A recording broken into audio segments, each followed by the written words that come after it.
Noite especial no Tribuna Independente, falando sobre relacionamentos nesse momento, nesse quadro do programa, com o nosso psicólogo Frederico Matos, especialista em relacionamento humano, relacionamento de casal. Fred, seja muito bem-vindo, é sempre bom receber você aqui. É uma alegria estar aqui mais uma vez. E minha mãe classifica assim, diz assim, aquele moço bom.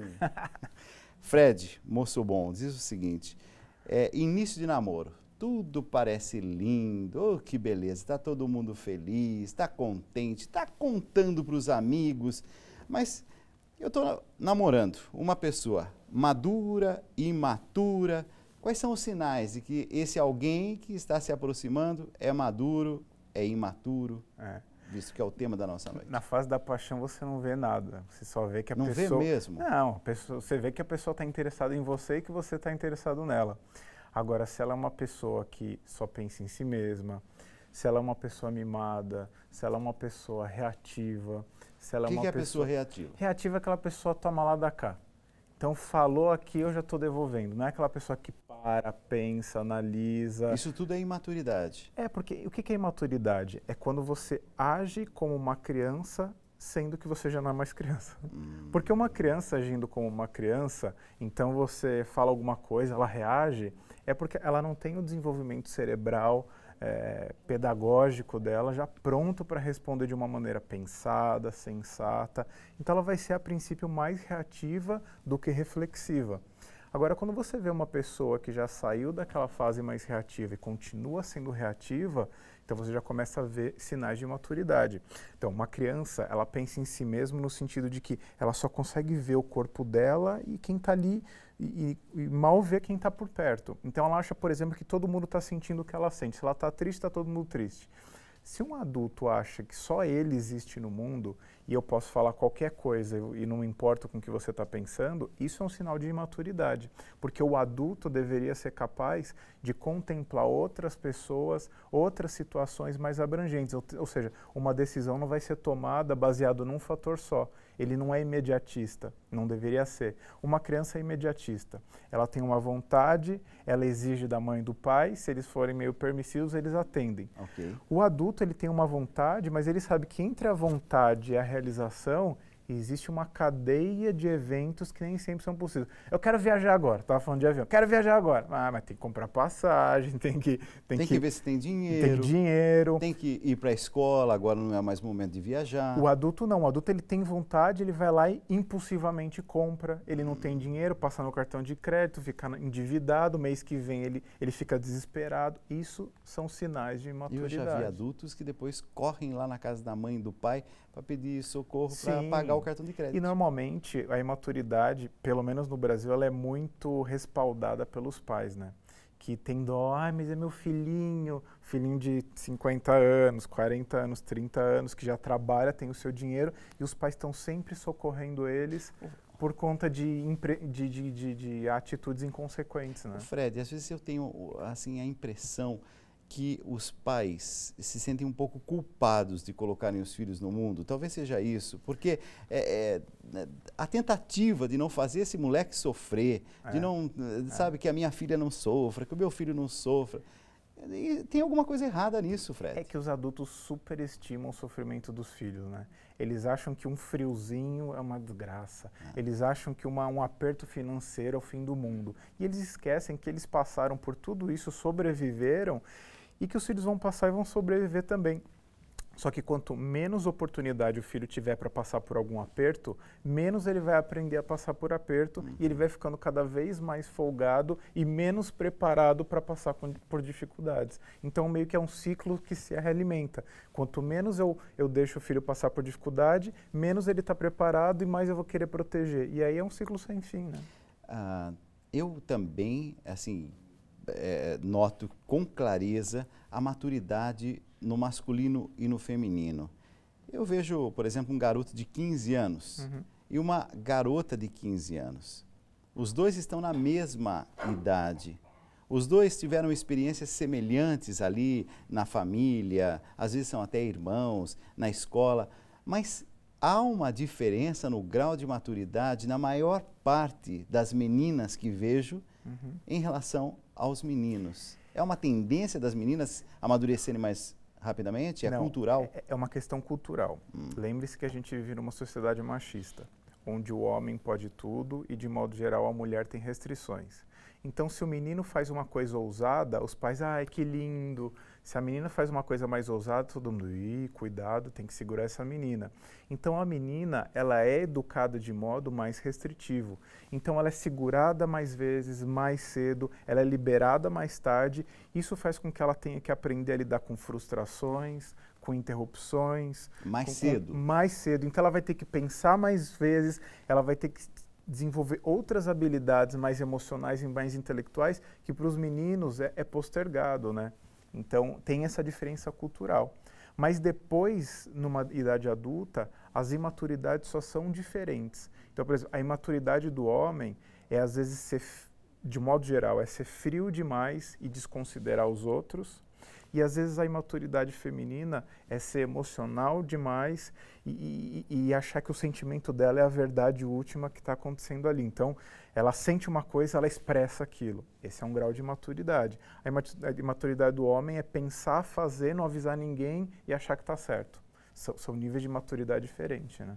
Nesses dias, uma amiga me disse assim, olha, uma amiga minha tem um namorado que é muito imaturo. Eu preciso dizer isso para ela. Sim. Tem que dizer isso para ela ou não? Eu fiquei na dúvida. Depende, porque assim, às vezes você quer cutucar para ver se está ajudando, mas às vezes vale você dar umas dicas, né? Então eu gosto de usar método indireto. Nossa, eu estava vendo um amigo com a namorada dele, quando ele falou tal negócio, pega a mesma situação e tenta mostrar para desenha, né?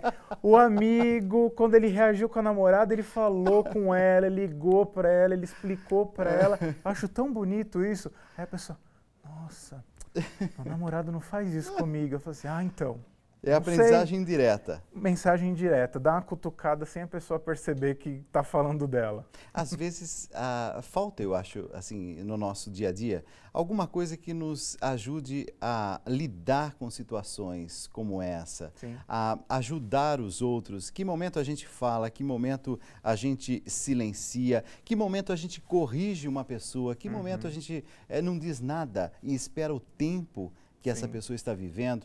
Nos relacionamentos, quando será que é o tempo da gente falar alguma coisa ou da gente silenciar quando não somos diretamente envolvidos na situação? Eu acho que assim, você precisa estar num momento emocionalmente receptivo. Então, no calor da discussão, eu estou reativo. Você fala, eu devolvo, nem ouvi o que você falou. E eu tenho que estar numa situação de confiança, de conexão com você. Então, se eu estou com uma relação estremecida, se eu estou num dia agitado, se eu estou de saída, não é o melhor momento de falar. Então, pegar você calmo, depois do chamego, depois do cafuné, falar assim, então, estava pensando, aquele outro dia aconteceu um negócio, eu fiquei um pouco sentido com aquilo. Traz a pessoa para junto de você, para depois falar. Então, vamos assim, amacia a carne e depois corta o filé, entendeu? E na hora de fazer esse corte, tem alguma coisa que funciona? Por exemplo, tem assim, alguma coisa a ser dita, uma postura, o jeito de falar? Eu vi que até você mudou a entonação da voz, até a voz ali influencia isso? Claro, porque o tom, às vezes, conquista a pessoa mais do que o que você está falando.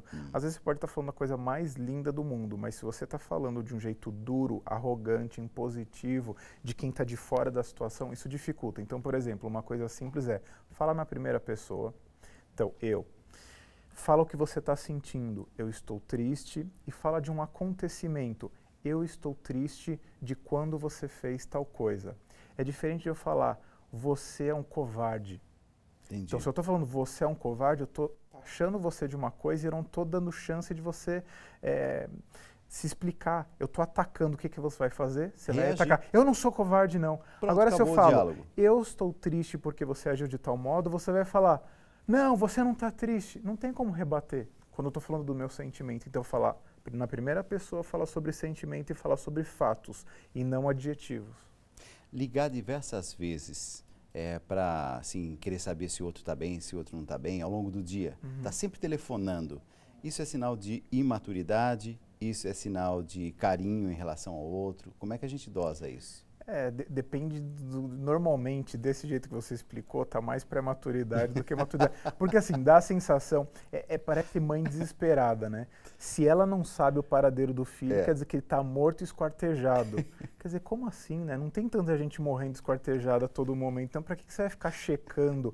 É que nem aquela pessoa que tem transtorno obsessivo compulsivo, ficar checando se a porta tá fechada ou não. Você não precisa checar tantas vezes. A pessoa tá bem. Se alguma coisa de fato acontecer ruim, você vai ser avisado, notícia ruim chega logo. Então o mais fácil é você confiar, relaxar e saber que a pessoa está conectada em você. Melhor do que ficar checando várias vezes no dia. Isso é sinal de insegurança e maturidade, sim. Será que também a gente, ao longo da vida, não foi muito treinado para o diálogo? Porque se transformou, assim, na nossa sociedade, e talvez no mundo, hein?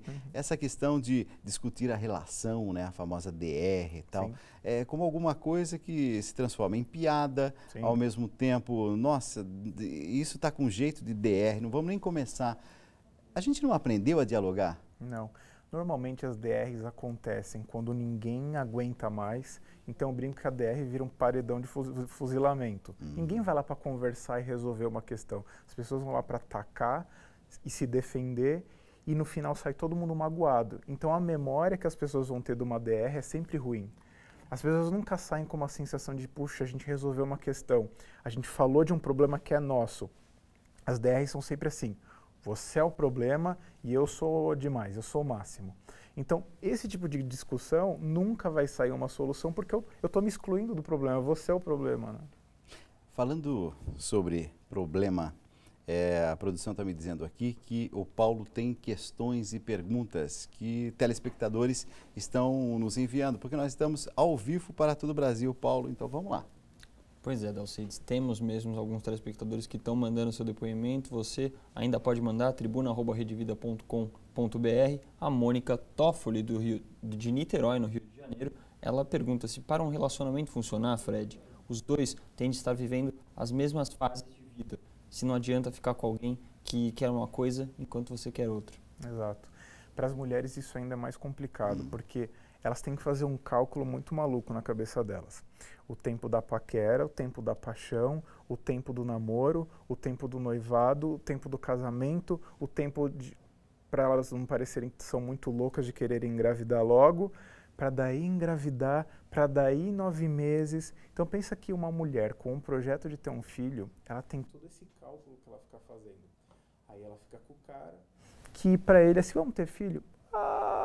Vamos pensar nisso, um dia a gente pensa. Então, ela começa a ficar maluca. Então, se o cara, normalmente é esse descompasso, né? Eu pressenti a pergunta dela. Se existe o descompasso de estreitar o laço, de morar junto, de casar, de ter filho, para a mulher o cálculo é 1. Para o homem é um negócio assim, o dia que eu quiser eu tenho. Para a mulher existe um relógio biológico e social que é complicado de administrar. São duas formas de olhar o mundo, né? Então, sim, é mais difícil quando a pessoa, uma das partes é mais imatura e quer viver a vida como se não tivesse amanhã, e a outra tendo que pensar nas consequências de adiamento de decisões importantes. Né? Esse é o nosso querido, amado Frederico Matos, psicólogo e nosso especialista em psicologia aqui no Tribuna Independente. Amigo, vou esperar você no dia 11 de fevereiro, nova etapa do Tribuna Independente. Para você que está em casa e já ouviu alguma coisa, para você que não ouviu ainda, a partir do dia 3 de fevereiro, você vai ter o Tribuna Independente em novo horário, a partir das 8h30 da noite, das 8h30 às 10 da noite. Muita gente nos escrevia e nos escreveu ao longo de 2013, dizendo assim, por favor, precisa ser mais cedo, eu gosto de assistir, eu quero assistir. Então, você que está nesse momento dizendo assim, esse ano de 2014 eu quero participar mais da programação do Tribuna Independente, nós vamos facilitar para você, das 8h30 às 10 da noite, com vários quadros numa mesma noite, ou seja, vários assuntos diferentes na mesma noite. Um programa todo renovado e que nós já temos agendado com Frederico Matos no dia 11 de fevereiro. Vamos esperar você às 8h30 da noite, tá bom? Vai ser um prazer. Amigo, muito boa noite, muito obrigado mais uma vez. Obrigado. Rápido intervalo e eu volto com a reflexão da noite. Tenho certeza que hoje a reflexão vai te fazer bem. Eu vou continuar nessa linha dos relacionamentos. Pode ter certeza, vai te fazer bem. Rápido intervalo, volto já já.